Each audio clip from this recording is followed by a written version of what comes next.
Olá, leitores, tudo bem com vocês? Hoje eu vim mostrar a minha coleção de livros em inglês e ela tá aqui do lado, eu vou virar a câmera para vocês. Ó, ela tá aqui porque é uma pilha imensa e eu não consigo segurá-la toda. Então, é isso aí, vem comigo.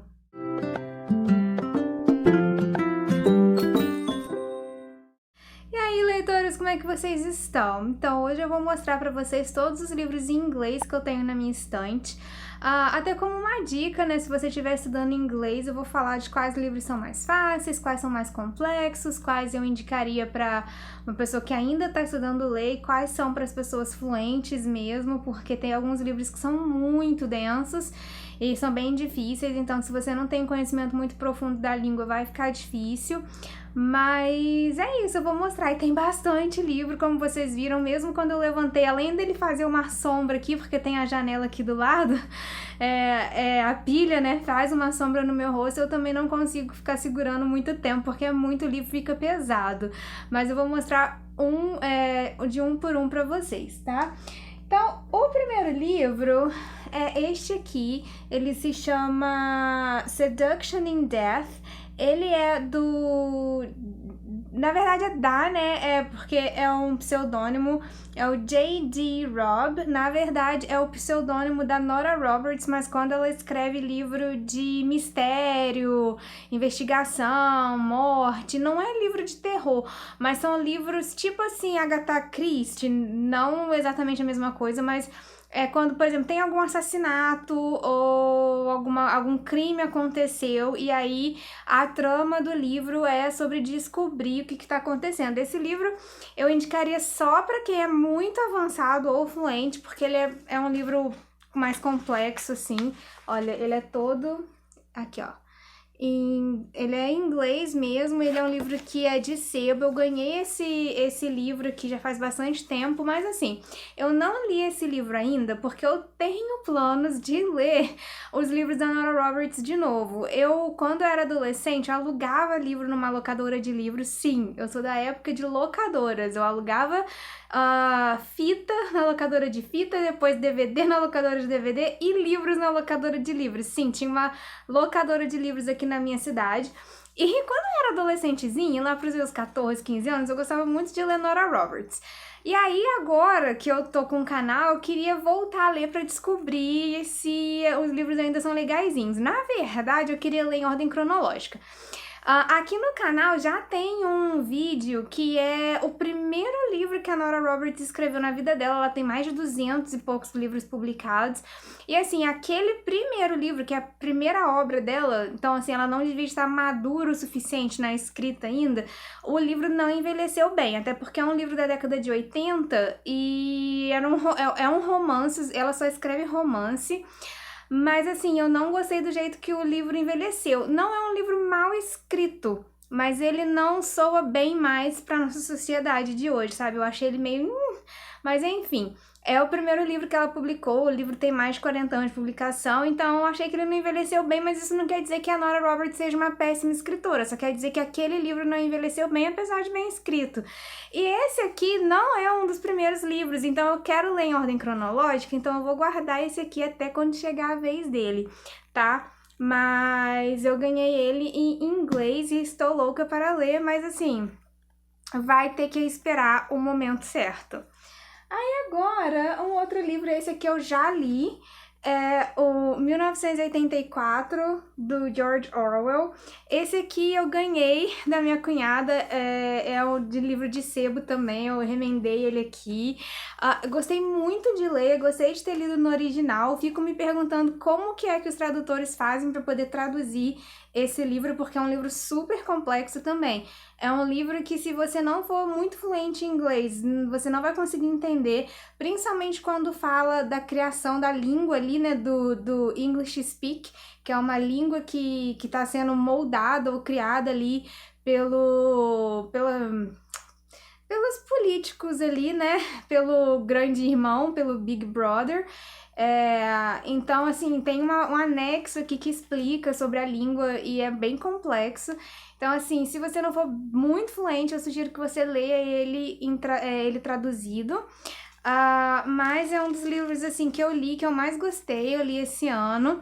E eu acho que eu vou ler ele pelo menos mais umas 2 ou 3 vezes na minha vida. Eu acho que é um livro que vai crescer com a releitura. Eu acho que eu vou entender muito mais o que tá acontecendo com o livro quando eu ler ele de novo. Eu marquei bastante coisinha, mas eu sei que eu preciso reler em algum momento no futuro, porque eu acho que eu vou aproveitar mais a leitura. É um livro que, pra mim, eu acho que ele vai... Na minha ideia, eu acho que é um livro que vai crescer com o tempo. Outro livro do George Orwell que eu tenho aqui, que eu também ganhei da minha cunhada, ela me deu os 2 livros juntos, em português, A Revolução dos Bichos, Animal Farm. Eu tenho ele aqui também numa ediçãozinha de sebo. Esse aqui tá mais inteirinho do que o 1984. Eu acho que a leitura... Eu ainda não li, tá? Ainda não li o Animal Farm, não li A Revolução dos Bichos, mas eu acho que a leitura vai ser um pouco mais tranquila do que a leitura do 1984, pelo que eu entendo do livro, porque como é meio que uma fábula ali, né, eu acho que vai ser mais fácil de você entender o que tá escrito. Então, se você for avançado, eu acho que já dá pra pegar um Animal Farm, mas é aquilo, né, é uma fábula, mas você tem que entender o que tá subentendido ali, porque... Os livros do George Orwell, eles têm uma mensagem ali por trás. Então, você vai ter que não só entender as palavras do livro, mas também o que ele quis dizer com aquilo. Qual que é a mensagem, né, que ele quer entregar aqui com esse livro. Mas eu indico a leitura. Eu ainda, assim, não li, mas é um livro tão famoso, tão bem aclamado, que, assim, eu acho que não tem como não indicar a leitura, mesmo que você leia e não concorde, mas é um clássico e eu acho que clássicos estão aí pra todo mundo ler, né? E aí a gente concorda ou discorda desse clássico, mas a gente precisa ler os clássicos. Outro livro que eu tenho aqui em inglês... esse aqui já é um daqueles livros mais dicas para como fazer alguma coisa. O nome é Show Your Work, Mostre Seu Trabalho, do Austin Kleon. Tem 10 Ways to Share Your Creativity and Get Discovered, 10 maneiras de compartilhar sua criatividade e ser descoberto.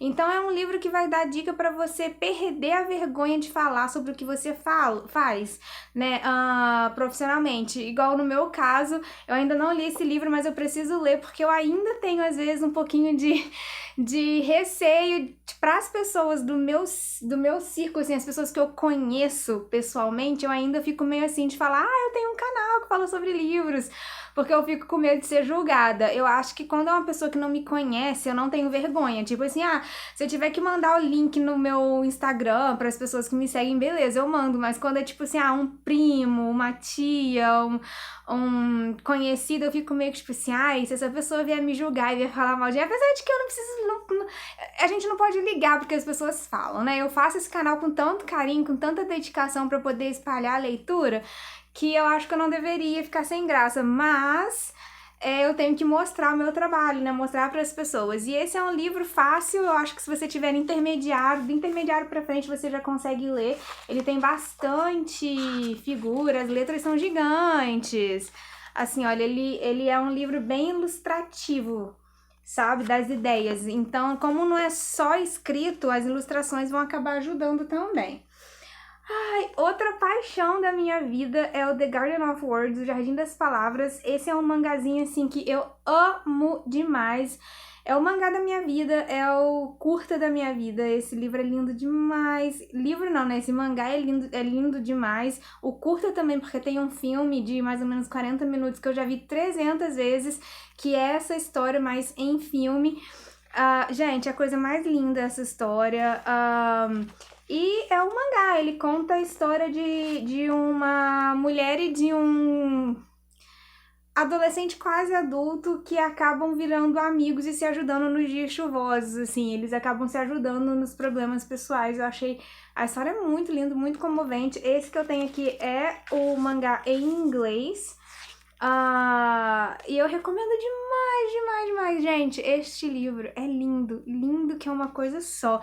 E eu acho que se você tiver do intermediário pra frente, você já consegue ler, porque ele tem as imagens, então são palavras, são frases nos balõezinhos, né, as falas e as imagens, então você vai entender muita coisa pelas imagens e as falas são poucas, porque muito da conversa deles é tipo assim, um tá do lado do outro, um olhar, um apoio, uma dica, sabe? Eles se apoiam muito na questão profissional. Ela tá passando por um período difícil na carreira dela e ele tem o sonho de ter uma profissão que é muito incomum, então ela meio que ajuda ele ali a achar a coragem de seguir a profissão que ele queria ter. Então, assim, é um livro muito bonito sobre a força das pessoas se ajudarem em momentos difíceis, sabe?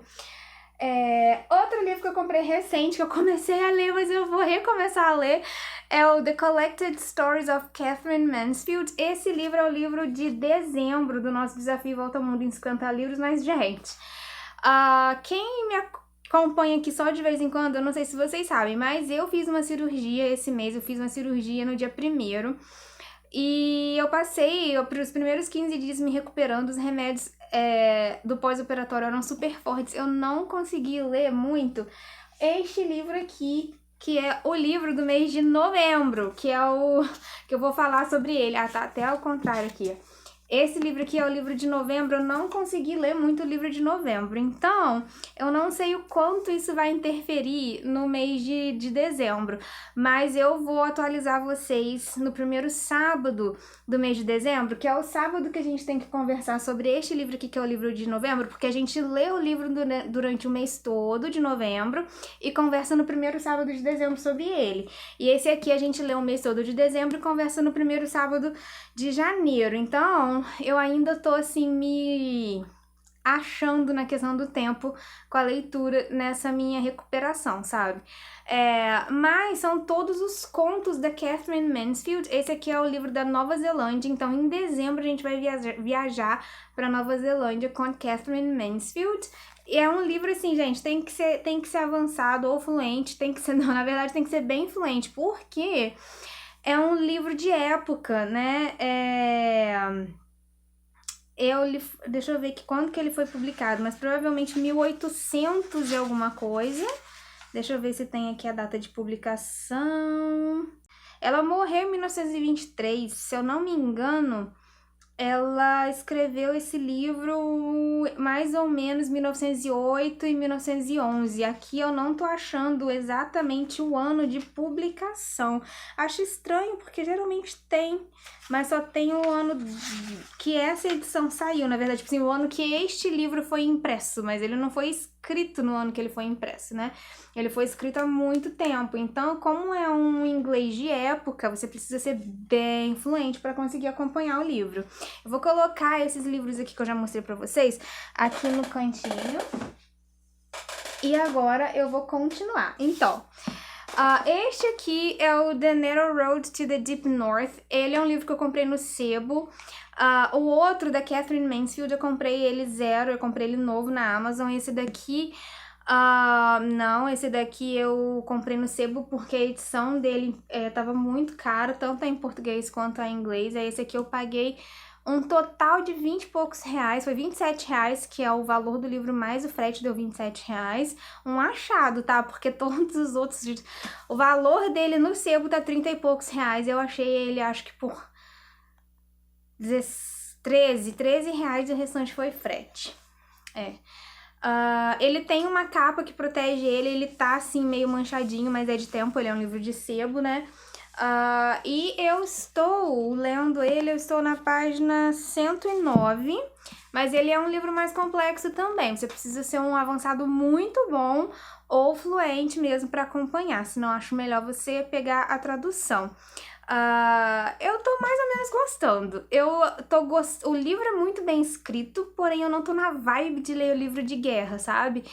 O personagem principal é um médico que vai pra guerra como um médico soldado, né? Ele fica lá tratando dos soldados e assim, tem muita coisa triste, muita morte, mas também tem um romance no meio, entende?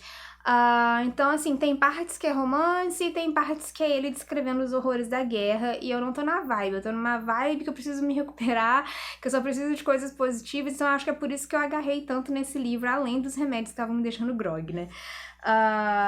Mas não sei, vamos ver se eu consigo dar andamento nele e alcançar aí o objetivo, que é o dia 4, que é o sábado que eu tenho que falar sobre ele, mas eu não sei se eu vou conseguir, vamos esperar. Agora, 2 livrinhos para básico, que esse aqui eu até usava eles no curso de inglês com os meus alunos. Então, esse aqui, olha, é o Sherlock Holmes The Yellow Band. Ele é um quadrinho que sai pela Stand for Graders Read. É uma editora que foca em criar livros para alunos, para quem está aprendendo.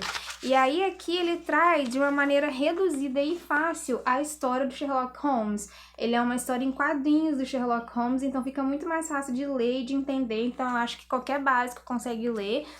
Olha, aqui tá escrito aqui, olha, nível 2, então, tipo, se você tiver já num básico bom, já estiver estudando básico há alguns meses, você consegue ler tranquilinho esse livro. E esse aqui também, da Amelia Earhart, também da mesma editora, ó, Stanford Graded Readers. Eu adoro esse livro, é o melhor livro, assim, da Stanford que eu tenho. E ele tem o áudio disponível online. Aqui atrás você tem o QR Code, você escaneia e toca o áudio do livro, a história da Amelia Earhart. Muito interessante a história dela, foi uma das primeiras aviadoras, ela foi a primeira aviadora a andar certas distâncias, né, a primeira piloto de avião a andar certas distâncias, e quando ela tava dando a volta ao mundo, aconteceu um acidente e ela sumiu do mapa, o avião dela sumiu e nunca mais ela foi vista. Mas a história dela é muito interessante, sabe? Eu gostei muito de trabalhar esse livro com os meus alunos, eu tô colocando os livros aqui embaixo, tá?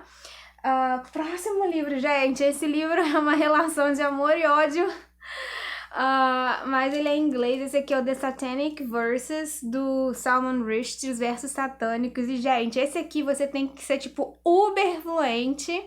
Tipo assim, não dá só pra ser fluente normal. Eu consegui acompanhar o livro, mas assim, eu já tinha tentado ler. Eu, na verdade, tive dificuldade de entender a tradução. E isso também conta. Ele é um livro tão complexo que em português, pra mim, ele não fez sentido, porque aqui o autor, ele usa muito do sotaque dos personagens pra contar a história, meio que o sotaque faz sentido, e daí quando você traduz, não tem como o tradutor em português de escrever e colocar as falas como uma fala do inglês, entende? Tipo assim, você pode, num livro traduzido, você pode colocar sotaques do português em português. Tipo assim, uma pessoa tem sotaque nordestino, a outra tem sotaque paulista, a outra tem sotaque, tipo, de Portugal, mas não tem como ele imitar o sotaque, tipo, inglês aqui. E isso faz falta. O livro em português, eu li esse livro até a metade 2 vezes em português e não entendi a história. Daí eu resolvi comprar no original. Ele é um livro da Índia, ele é considerado literatura indiana, mas ele foi escrito na Inglaterra, né? O Salman estava morando na Inglaterra na época, e ele escreveu originalmente em inglês. Ele não escreveu num dialeto indiano. Então, o original é em inglês. E aí, quando eu comecei a ler ele em inglês, fez sentido a história fez muito mais sentido. A fala dos personagens fez muito mais sentido, mas assim, é um livro que é muito bem escrito, mas eu acho que tem informação demais e causou confusão demais. Eu acho que o autor quis ser polêmico, esse livro causou uma polêmica muito grande, o autor quis ser polêmico de propósito, então eu fico sempre com a pulguinha atrás da orelha com esses autores que precisam causar pra vender, sabe assim? Por que falar mal de tudo e de todos? A maior polêmica foi sobre uma parte que ele fala sobre a religião muçulmana, mas, gente, essa parte é um pedacinho do capítulo 2, o livro tem vários capítulos, então, assim, ele fala mal de todo mundo e de todos, ele fala mal da Margaret Thatcher, ele fala mal dos imigrantes, ele fala mal dos ingleses, ele fala mal dos indianos, ele fala mal de todo mundo. Então, ele quis causar, ele atirou polêmica pra todo lado e rezou pra uma polêmica pegar para o livro vender, e a polêmica que mais deu BO foi a questão da religião. mas não é a única polêmica que tem, então assim, eu fico com um pouquinho de pé atrás, porque é um livro bom, sabe? Mas poderia ter causado menos polêmica, eu acho que seria melhor ainda. E eu acho que se ele não tivesse transformado todos os personagens em personagens principais, porque ele conta a vida inteira de todo mundo. Tipo assim, não tem personagem secundário que só aparece de vez em quando, você só sabe, tipo, nome e formações básicas. Não, não tem secundário, é todo mundo principal, porque você sabe a vida inteira de todo mundo. Ele conta detalhes de todos os personagens, e eu acho que às vezes isso fica meio maçante. Mas é um livro muito bem escrito, sabe? Ele é um bom autor. Eu só acho que ele exagerou na polêmica aqui. Aí eu fiquei meio com o livro. Então, tipo, eu amo... A escrita dele é muito boa. De uma certa forma, eu gostei de ter lido o livro em inglês, mas de uma certa forma eu também não gostei. Então, aquela relação de amor e ódio, assim, eu não sei exatamente o que eu sinto por esse livro. Próximo livro é o livro que eu tava comentando com vocês, que é o primeiro livro publicado da Nora Roberts. É o Irish Thoroughbred, que eu acho que em português ficou traduzido como Puro Sangue Irlandês, algo assim. A história tem a ver com cuidar de cavalos, corrida de cavalo e romance. E é aquilo que eu falei, como é o primeiro livro dela publicado, é da década de 80, eu acho que ele não envelheceu bem, mas é um livro bem escrito pra época, sabe? Pra década de 80 ele foi muito bem escrito. Não é por menos que a Nora Roberts é uma das romancistas que mais vende livro, né? Ela escreve esses livros de romance clichê e vende muito, mesmo você sabendo que é clichê. Você pega o livro e aí quando você descobre quem são os dois personagens principais, você sabe que aquelas duas pessoas vão ficar juntas, mas você quer descobrir como. Então ela escreve romance clichê, mas você ainda quer saber o final da história. Então eu acho que é um livro bem escrito. Ele só não envelheceu muito bem porque eu acho que a mocinha que era pra ser uma personagem forte, ela começa o livro sendo uma pessoa forte e vai ficando cada vez mais dependente do mocinho da história, entendeu? Ela vai ficando cada vez mais frágil, e eu acho que pra nossa sociedade, que é muito mais feminista hoje em dia, ele não envelheceu bem. Esse é meu único comentário negativo, mas é um livro bacaninha de se ler. É tipo um livro da sessão da... É como se eu estivesse lendo o equivalente a assistir um filme da sessão da tarde, sabe? É bacaninha, bacaninha.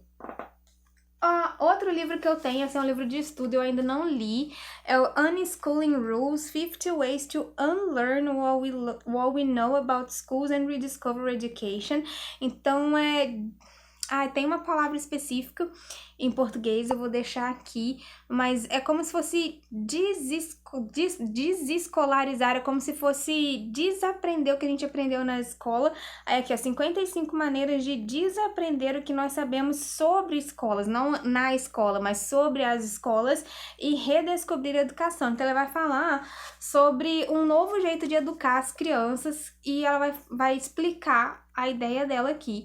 Eu ainda não li, mas eu acho muito interessante, porque como professora, eu acho que o sistema educacional, não só do Brasil, mas de vários países que tem provas padronizadas e aulas padronizadas, igual o sistema brasileiro, o sistema americano, a maioria a maioria dos países da Europa, tipo Inglaterra e tal, usam esse mesmo sistema, tipo aula igual para 40 alunos, mesmo a gente sabendo, a gente já tem décadas e décadas e décadas que a ciência já comprova que cada pessoa aprende de um jeito diferente, mas aí a maioria do planeta ainda insiste em ensinar as crianças de uma maneira igual, sendo que cada criança aprende de um jeito diferente.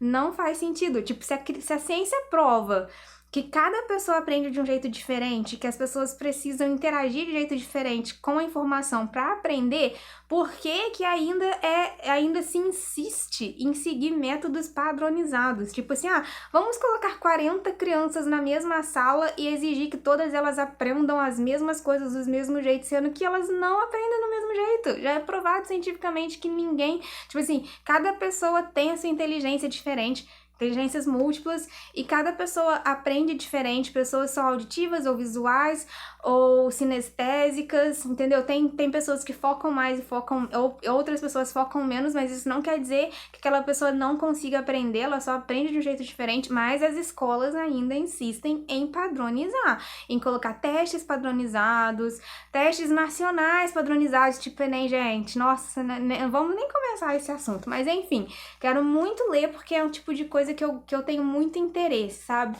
Métodos diferentes de ensino que acomodam mais a individualidade do ser, porque a verdade é que nós somos seres únicos, cada um tem sua individualidade, cada um aprende de uma maneira diferente, não adianta forçar todo mundo a aprender do mesmo jeito. Por isso que nas escolas a gente tem muito problema com crianças que ficam para trás, mas não necessariamente aquela criança tem dificuldade de aprendizado, ela só não aprende do mesmo jeito que o padrãozinho gostaria que ela aprendesse, mas isso não quer dizer que ela tenha um problema, ela só aprende de um jeito diferente. As escolas deveriam ser adaptadas para receber todos os tipos de aprendizado, né? Mas não, as escolas preferem colocar a culpa na criança, e eu não tô falando só das escolas brasileiras, igual eu disse anteriormente, isso acontece nos Estados Unidos também, é tudo padronizado, tem teste, se eu não me engano, o Canadá também é assim. Eu sou muito fã do estilo de ensino. Eu assisto muito documentário sobre o ensino.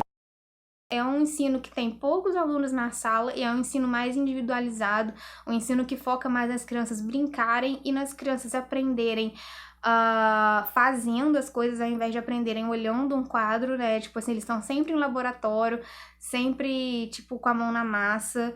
Eu acho isso muito mais interessante e lá eles conseguem individualizar muito mais do que em outros países, tanto que eles sempre ficam no top 5 das melhores qualidades de ensino do mundo, tirando os asiáticos, né? Porque na Ásia também é um ensino padronizado, é um ensino tipo no Brasil, que obriga todo mundo a aprender do mesmo jeito, só que lá, por causa da cultura, as pessoas acabam, tipo assim, aceitam todo mundo ficar dentro daquela caixinha, e as crianças são obrigadas a estudar, tipo assim, de 7 horas da manhã a 10 horas da noite, desde 5 anos de idade, elas estudam 12, 13 horas por dia, é igual um adulto que trabalha e estuda aqui no Brasil, as crianças asiáticas, elas estudam nessa batida.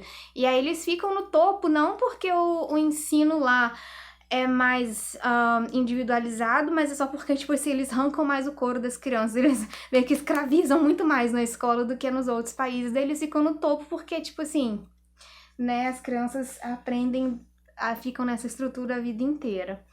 Mas, mudando de assunto, temos aqui um livro da Agatha Christie, And Then There Were None, um dos livros mais aclamados da autora.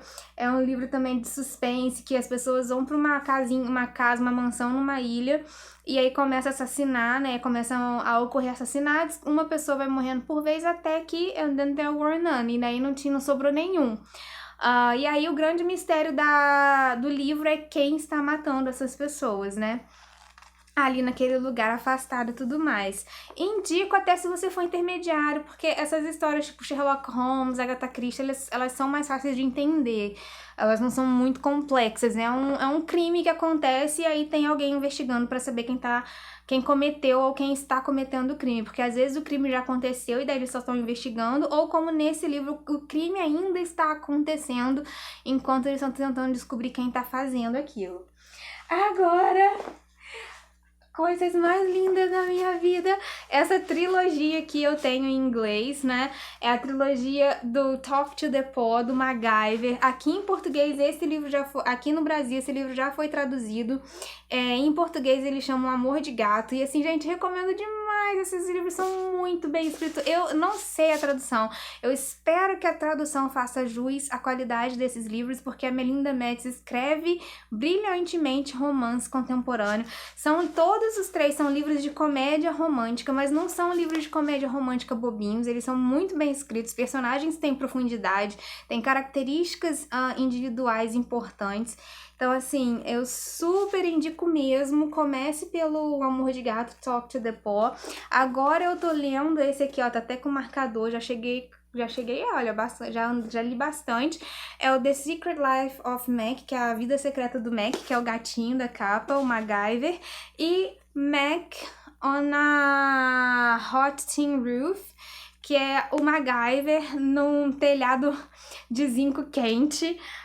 Esse aqui ainda não comecei a ler, porque é o último livro da trilogia, gente, eu recomendo demais, vocês precisam conhecer o MacGyver, ele é um gato maravilhoso, vocês não estão entendendo como esse gato é esperto e inteligente, e o que eu mais gosto é que, tipo assim, cada personagem tem o seu jeito de falar e tudo mais, incluindo o MacGyver. O MacGyver, ele é um gato super inteligente, que ele gosta de ajudar os humanos, ele é meio que o casamenteiro ali do bairro, mas ele é o cupido, o casamenteiro ali do bairro, mas ele meio que não entende como os humanos podem ser tapados. Tipo assim, por que os humanos não tomam banho com a língua, né, igual o gato? Por que os humanos não têm uísques? Não, ele faz uns comentários sarcásticos que eu imagino, se um gato pudesse falar, com certeza ia falar igual o MacGyver. Tipo assim, eu gosto e eu te ajudo, mas eu te ajudo porque eu sou superior e você é inferior, humano, sabe? É muito bacana, gente. Esse livro é bom demais, demais. E agora estamos chegando aqui no final. Tem aqui uma coleção de histórias sobre animais, que chama Party Animal. Quem compilou as histórias foi a Marisa Meikle, e são histórias de pessoas que têm pets e as histórias dos pets ou alguma coisa engraçada que aconteceu. Eu ainda não li esse livro, mas eu comprei ele num sebo, comprei ele por 1,99 € quando eu morava na Irlanda, e quero muito, porque não vai ter só história de gato aqui, né, são pets no geral, então vai ter história com quem tem cachorro e tudo mais. Mas eu acho bem bacana, eu acho que quem tiver no avançado deve conseguir acompanhar. Ainda não li as histórias, devem ser histórias mais levezinhas, mas muito bacana. Em português, eu não sei se já tem a tradução, mas seria a Festa Animal a tradução. E o último livro é um peso, que é o livro 1001 livros para ler antes, que você deveria ler antes de morrer. Eu tenho ele em inglês, eu comprei ele no original, por que não, né? E eu até comecei a ler aqui, porque eu queria pegar indicações de livros, eu até comecei a ler, mas tá até com um marcador aqui, tava lendo, porque ele traz, olha, a descrição, tipo uma resenha de cada livro que tem aqui. Então tem 1001 resenhas, eu comecei a ler, vou botar aqui do lado pra não ficar segurando peso.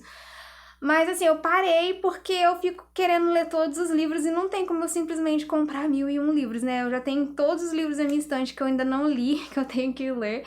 Então, eu parei de ler, mas eu tô marcando os livros do desafio, né? 1001 livros para ler antes de morrer, que eu já li, eu já marquei, os que eu quero ler eu marquei também para eu comprar, e aos poucos eu vou marcando ali os livros lidos. Mas é um projeto pro resto da vida, né, gente? Porque 1001 livros são muitos livros, né? Pessoal, então é isso aí, são todos esses livros em inglês que eu tenho. Espero que vocês tenham gostado dessas dicas de leitura em inglês. Espero que, se vocês estejam estudando, que vocês criem um hábito de ler em inglês, que isso ajuda muito no aprendizado da língua de vocês. E eu queria pedir também que, se você gostou desse vídeo, por favor, clique em gostei, que isso me ajuda muito. Todos os livros que eu citei, eu vou deixar o link aqui embaixo.